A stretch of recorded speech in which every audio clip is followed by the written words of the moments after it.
Hello everyone, welcome to our channel. This is Srishti Agarwal. तो मैं आप सभी कक्षा 8 के स्टूडेंट्स के लिए लेकर आई थी प्रकर हिंदी कार्य पुस्तिका के सॉल्यूशन, जिसमें हमने काफ़ी सारी वर्कशीट्स के सॉल्यूशन देख लिए हैं। लगभग अब कंप्लीट होने वाली है हमारी जो कार्य पुस्तिका है। तो यहाँ पर आगे बढ़ते हुए देखेंगे कार्यपत्रक 88 से कंटिन्यू वर्कशीट 88 से। सबसे पहले कार्यपत्रक 88 का सॉल्यूशन देखेंगे, जिसमें है आइए कहानी पूरी करते हैं। तो आपको एक कहानी पूरी करनी है अपनी कल्पना के आधारित। जैसे एक दिन सुंदर सी चिड़िया आकाश का संदेश लेकर धरती की ओर आ रही थी।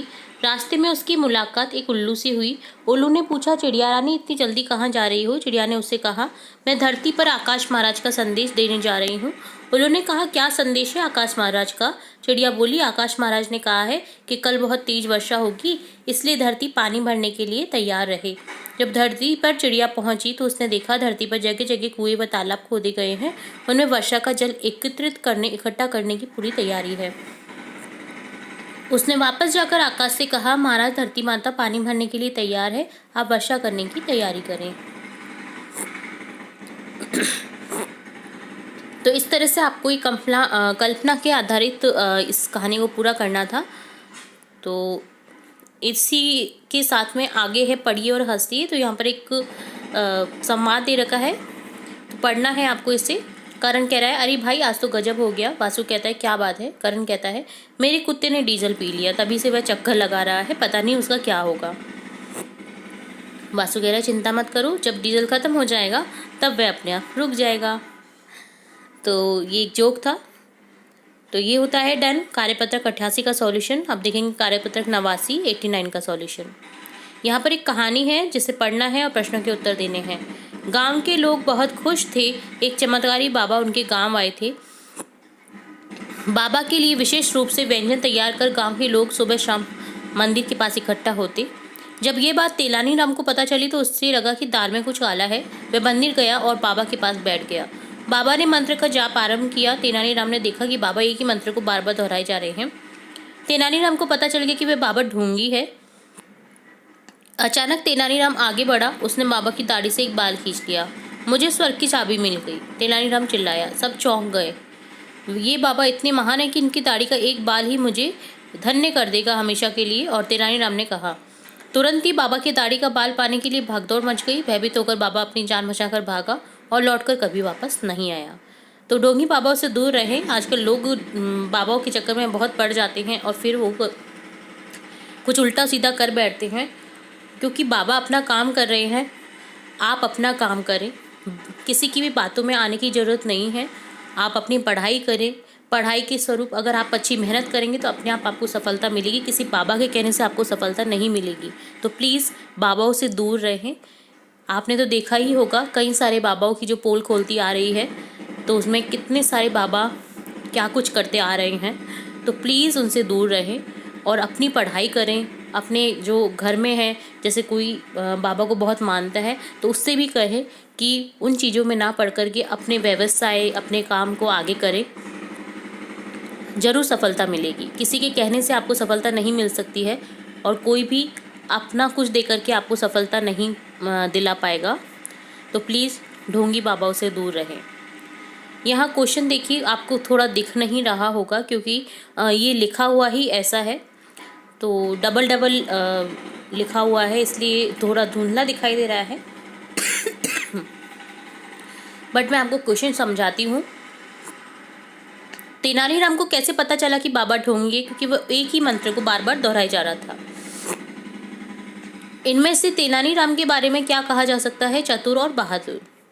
तो आपको कभी भी बाबा को अगर पहचानना है ना, तो आप उनसे कुछ पर्सनली सवाल की जवाब मांगे, ठीक है? और तुरंत से, अगर वो तुरंत दे सकते हैं ना उस चीज़ को, नॉर्मली आंसर नहीं, मैंने आज क्या खाया होगा या मैं क्या कर रहा है मेरे परिवार में क्या, ये वाले क्वेश्चन नहीं।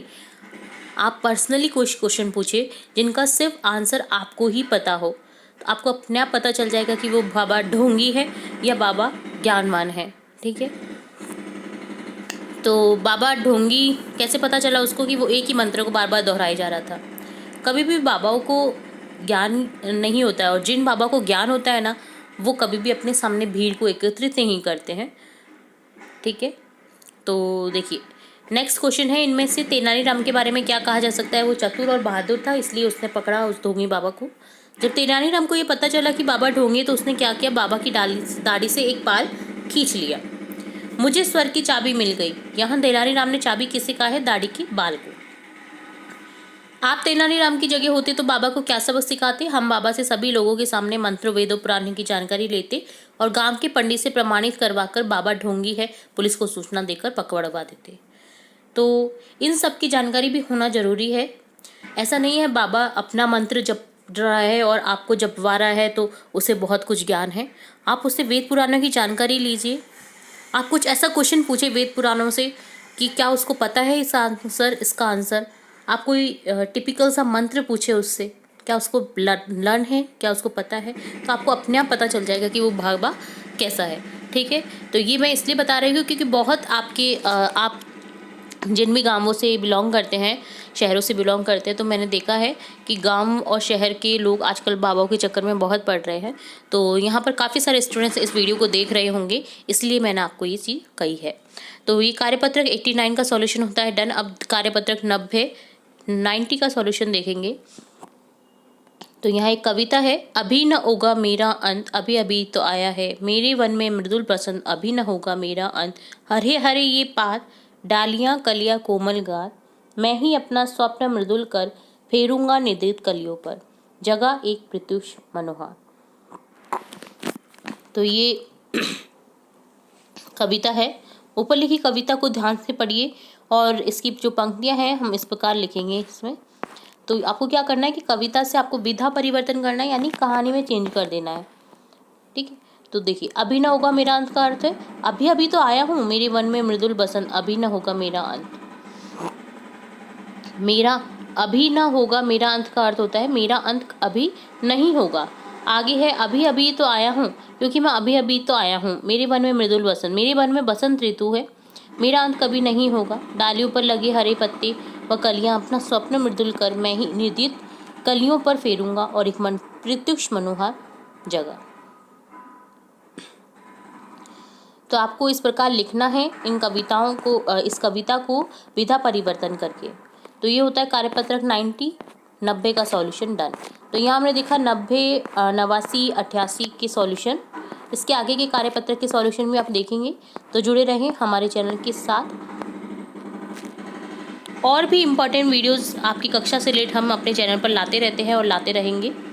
और कुछ भी किसी भी विषय से रिलेट अगर आपको कोई डाउट हो, कोई डाउट क्लियर करना हो, तो आप कमेंट बॉक्स में कमेंट करके बता सकते हैं। हम कोशिश करेंगे आपके डाउट को क्लियर करने की। तो जुड़े रहे हमारे चैनल के साथ। वीडियो को पूरा देखने के लिए धन्यवाद।